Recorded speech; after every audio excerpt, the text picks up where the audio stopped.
Bonjour tout le monde, c'est Nicolas et bienvenue dans cette vidéo sur SketchUp. Alors dans cette vidéo, on va voir quoi?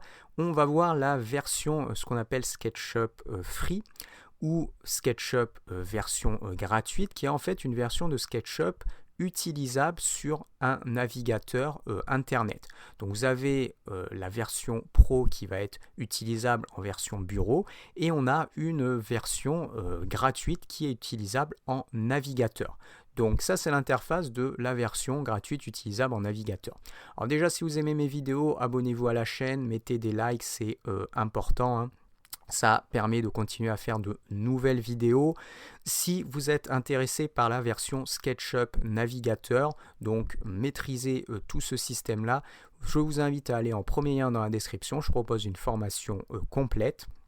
Il y aura le descriptif des sessions et des modules, donc on voit tout dans les moindres détails, les outils, les différents paramètres, hein, créer des composants, ajouter des textures, il y a également plusieurs exercices d'entraînement, créer des objets de base et également une modélisation de maison, donc tout ça c'est en premier lien dans la description. Alors, SketchUp simplement avant de commencer ici sur l'interface de travail, on fait un petit point. Vous pouvez directement aller à ce niveau-là, donc sketchup.com. Ensuite, ça va être traduit en français.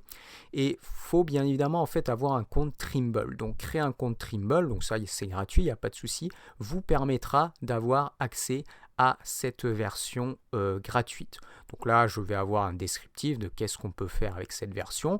Alors, honnêtement, on peut faire énormément de choses, donc en ayant travaillé aussi sur, bien évidemment, SketchUp Pro. Sur cette version-là de SketchUp Free, on a toutes les bases de façon même assez avancée que l'on a dans SketchUp. Par contre, effectivement, il y a des petites choses un petit peu particulières que l'on va trouver dans SketchUp Pro. Alors ensuite, simplement, si on bascule un petit peu, donc là, vous allez trouver un descriptif ici de tous les éléments, voilà, comme ceci. Alors après, on peut aller dans les forfaits par exemple et tarifs, ici, simplement pour jeter un coup d'œil. Alors, ce qu'il faut savoir, c'est que, donc là, on va retrouver encore un certain nombre d'informations. Allez, on va retourner parce que là, hop, forfait et tarifs, voilà. Donc ici, alors quand on travaille sur un compte particulier, en fait, on bascule dans personnel et on a donc SketchUp Free. Ça, c'est ce que je vais vous montrer, ce que je suis en train de vous montrer. Donc web uniquement. Découvrez la modélisation 3D, donc il y a déjà énormément, pas mal de choses. Par contre, effectivement, il y a un petit peu moins de stockage, et puis il y a quand même des choses en moins. Et puis, alors là, SketchUp Shop, en fait, c'est simplement un complément pour faire des projets personnels de modélisation, mais uniquement sur la version web.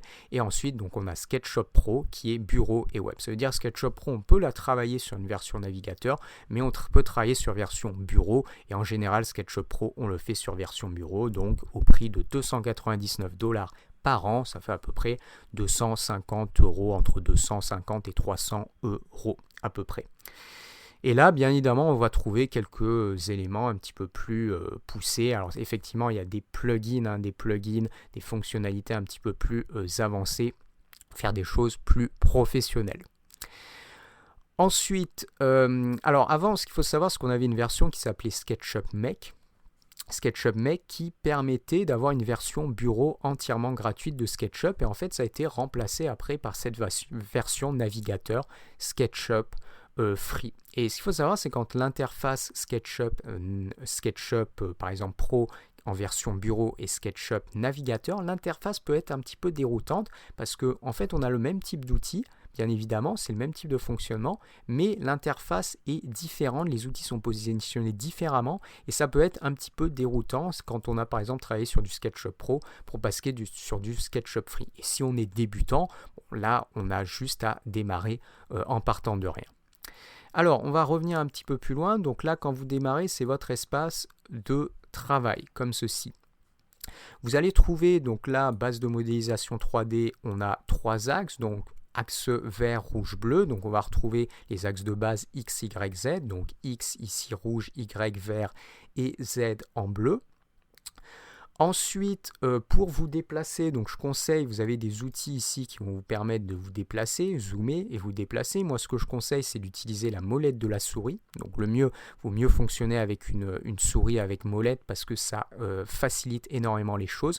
Donc molette de la souris, hop, on zoome, on dézoome. Molette de la souris, on reste appuyé dessus, on va pouvoir tourner comme ça avec cet outil-là qui est un peu l'outil orbite. Par exemple, je prends un autre outil et tac, molette de la souris, hop, on va pouvoir tourner avec notre outil orbite. Et puis ensuite, quand on clique sur la molette de la souris et qu'on appuie sur Shift, on va en plus de ça avoir l'outil main, donc on va pouvoir se déplacer très rapidement.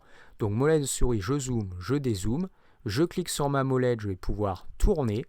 Et enfin, j'appuie sur Shift, je vais pouvoir en plus de ça me déplacer. Quand vous avez compris ces trois systèmes-là et que vous les répétez, après vous pourrez vous déplacer très rapidement sur votre espace de travail. Alors ensuite, au niveau des bases, vous allez trouver à gauche en fait tous les outils de base qui vont vous servir.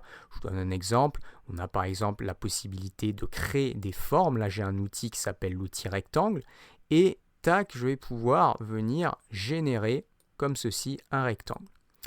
Alors bien évidemment, on a d'autres types d'outils, tous les outils sont situés ici. Ce rectangle-là, ce que je vais pouvoir faire derrière, c'est venir remplir par exemple avec une couleur. Mais ça, je vais vous montrer juste après. Mais déjà, une fois que vous avez créé votre rectangle, alors là, il vient à plat, mais quand je reprends mon outil rectangle, suivant la façon dont vous vous placez, vous allez pouvoir créer un rectangle qui n'est pas forcément à plat. Là, par exemple, je suis sur un autre axe. Et ici, tac, le rectangle va s'afficher de cette façon-là. Et en fait, pour changer votre disposition, vous pouvez utiliser les touches directionnelles. Et à chaque fois, ça va vous permettre de changer des axes. Pour plein de choses, vous allez utiliser les touches directionnelles qui vont vous permettre de travailler sur des axes différents. Ensuite, simplement, quand vous cliquez, on aura le fameux outil pousser-tirer, donc qui est situé ici. Donc là, je vais pouvoir, hop, directement faire un pousser-tirer. On sélectionne une face. Là, pareil, je vais pouvoir prendre ici et faire un pousser-tirer. Et on aura également la possibilité à chaque fois de rentrer des valeurs. Donc je vais rebasculer sur un outil, par exemple rectangle ici. Et quand je viens créer mon rectangle, en bas à droite, vous avez ce qu'on appelle des cotations. Et vous avez les cotations sur les axes X, Y, et vous allez pouvoir les changer. Par exemple, là, je fais quelque chose comme ça, et je veux faire un rectangle qui va aller faire 8 mètres de long, 2 mètres de large. Donc, je déclique, je tape 8 mètres, et il faut mettre une virgule, et je tape 2 mètres. Et je valide avec entrée, vous voyez, j'ai créé mes bonnes dimensions. Donc ça vous permet de faire des choses vraiment à l'échelle et d'avoir des dimensions précises. Ce qu'il faut savoir également, c'est que vous pouvez taper la même chose en centimètres. Alors quand on démarre un nouveau document, on peut déjà le faire en centimètres ou en millimètres, enfin avoir une unité centimètre, millimètre ou pouce. Mais ce que je veux vous dire, c'est que si par exemple je tape mon rectangle ici et je fais la même chose, mais je mets par exemple 800 centimètres, virgule 200 cm, ça va revenir au même. Pourquoi? Parce que en centimètres, ça fonctionne également. Donc voilà pour quelques bases. Ce qu'il faut savoir également, c'est que vous aurez ensuite, donc il y a plein d'outils bien évidemment de conception qui vont vous être utiles. Vous pourrez aussi utiliser et appliquer des couleurs. Donc là, on aura un système de couleurs. Avec par exemple, donc là j'avais déjà utilisé des textures, mais on aura des couleurs de base, on pourra aussi aller créer nos propres couleurs. Vous pourrez directement aller dans un panneau de recherche qui vous permettra d'avoir différentes catégories ici, différentes catégories, et dans toutes ces catégories, vous pourrez remplir par exemple d'une texture une face à chaque fois. Là j'ai mis des briques, ici je vais pouvoir remettre d'autres types de briques. Donc vous voyez, on peut avoir ce type de rendu là, mais en plus de ça, on ne s'arrêtera pas que là, parce qu'avec notre outil de sélection, dès qu'on sélectionnera une face avec une texture, quand on fera un clic droit, on aura la possibilité d'aller sur les options de texture, position, et par exemple, on pourra faire vous voyez, des rotations par exemple, on pourra aussi déplacer la texture, on pourra aussi venir la tourner, on pourra aussi faire de la perspective. Et on pourra aussi venir l'agrandir. Donc à chaque fois, vous aurez plusieurs type de possibilités. Et ça, c'est assez intéressant. Donc pour modifier vos textures, on appuiera sur Entrée et on les modifie. Donc après, sur la droite, donc vous aurez plusieurs systèmes qui vous seront également utiles. Donc là, entre autres, c'est le système pour intégrer des textures sur des faces. Et on pourra aussi avoir ce qu'on appelle la 3D Warehouse. Donc 3D Warehouse, c'est très utile parce que, en fait, je vous donne un exemple, vous faites un design d'intérieur de maison, donc vous pouvez tout faire vous-même. Certaines fois, ça peut être un petit peu fastidieux sur certains types de travaux, ça peut être long, ça dépend en fait sur quoi on travaille. Et dans cette 3D Warehouse, vous pouvez taper quelque chose. Par exemple, je tape Table et j'ai directement plein de possibilités de tables qui sont déjà créées, comme ceci. Donc je descends, je déchange, j'ai tous ces systèmes de tables. Alors bien évidemment, vous pouvez mettre table jardin, par exemple, table maison. Si vous mettez des choses en français, vous aurez des résultats aussi, il n'y a aucun souci là-dessus. Bien évidemment, il y aura plus de résultats en anglais. Donc là, je vais prendre par exemple cette table-là, l'ASA table.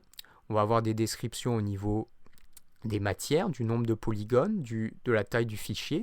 Il faudra faire attention au nombre de polygones parce que si vous avez des nombres de polygones qui sont assez astronomiques, très rapidement ça peut faire vite ramer votre ordinateur, surtout si vous commencez à en mettre beaucoup. Ça dépend bien sûr de la puissance de votre ordinateur.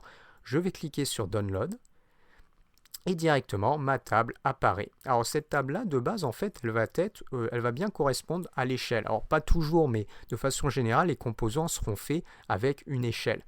Par exemple, je vais prendre mon outil guide qui est situé ici, et si je prends ce point-là à ce point-là, j'ai 1m40. Allez, on est à 1m39, j'ai peut-être pas pris exactement le bon point. On va aller là, et ici, voilà, on est à 1m39. Et là, par exemple, si je prends un autre point, ici à ici, je suis 0,90. Donc vous voyez, on est sur quelque chose qui est à l'échelle, puis en hauteur, on doit être aussi à l'échelle. Je vais appuyer sur Échappe pour prendre par exemple un point ici, et là on est à 0,76. Donc vous voyez qu'on est bien à l'échelle. Alors pas toujours, mais dans la majorité des cas, ça sera à l'échelle. Et donc vous pouvez faire ce que vous voulez. Vous voulez importer un arbre, vous pouvez. Vous voulez importer une voiture, vous pouvez. Vous voulez importer un personnage pour voir votre travail à l'échelle, vous pouvez. Donc ça permet vraiment de faire, ça vous permet de vous faciliter, je dirais, les choses. Alors ensuite, simplement, quand vous basculez ici, vous aurez la possibilité, donc vous enregistrez votre travail en ligne. Et ce qui est bien, c'est que vous pouvez, donc bien évidemment, créer des nouveaux documents, ouvrir des documents déjà existants de SketchUp que vous avez par exemple en version bureau. Et enfin, vous pouvez donc bien évidemment exporter votre travail.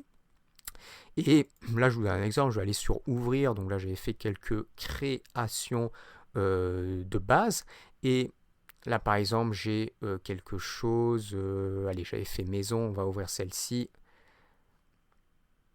Alors ici on ne va pas sauvegarder.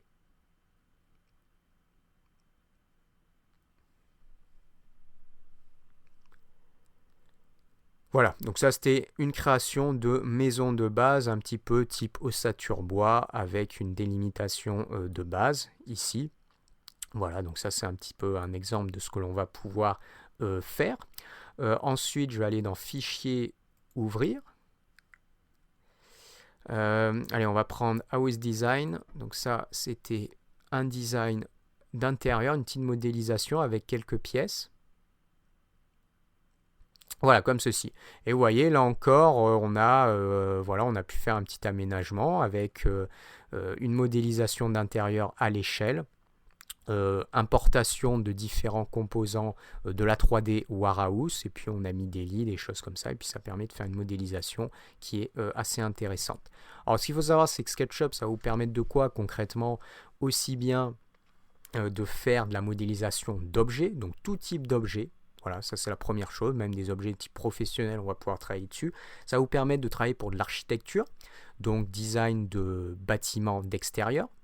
Également intérieur, donc design d'intérieur, tout simplement, faire des rendus d'intérieur, visualisation par exemple d'un appartement, d'une maison ou simplement d'une pièce. Et ça peut aussi vous servir pour faire de l'aménagement de jardin, design d'aménagement de jardin. Alors bien évidemment, il y a des plugins, notamment sur les versions pro et des plugins professionnels en fait qui vont vous permettre de transformer ce type de rendu là qui paraît un petit peu qui paraît pas hyper réaliste en fait, ça fait un petit peu, je sais pas comment expliquer, mais vous voyez, on voit bien les lignes, les choses comme ça. Vous allez pouvoir transformer ce rendu là en des choses qui vont paraître beaucoup plus réelles, et ça simplement avec des plugins. Alors il y en a qui sont gratuits et il y en a bien évidemment qui sont payants. Donc voilà pour cette petite introduction. Si vous avez apprécié la vidéo, mettez des likes. Mettez également, abonnez-vous à la chaîne, hein, c'est important. Comme ça, on peut faire d'autres vidéos. Ce que je vous invite, en fait, si vous voulez en savoir plus sur la SketchUp version navigateur, donc premier lien dans la description, je propose une formation complète. Vous allez voir le descriptif des sessions, des modules. Qu'est-ce qu'on voit dans cette formation ? Dans les grandes lignes, tout le système des outils qui sont là, on les voit en détail, comment les utiliser, à quoi ils servent. On voit comment bien évidemment créer un document, importer, gérer la bibliothèque. Et puis toutes les choses aussi qui sont situées sur la droite. Donc il y a plein de choses, hein, notamment la création de groupes, création de composants. Les composants, c'est également très important. Mettre des textures, on peut aussi importer des images pour les incorporer en tant que texture. Donc vous avez pas mal de choses. On peut aussi, quand on finit un aménagement, créer des scènes. Donc ça aussi, c'est quelque chose qui est très important. Système de guide, donc on voit ça dans la formation. Il y a également entraînement à la fin, création de quelques objets de base et également une petite modélisation de maison. Donc voilà, premier lien dans la description. Et puis sur ce, on va faire quelques vidéos là sur SketchUp Navigateur pour vous montrer un certain nombre de choses. Et je vous dis à bientôt, ciao.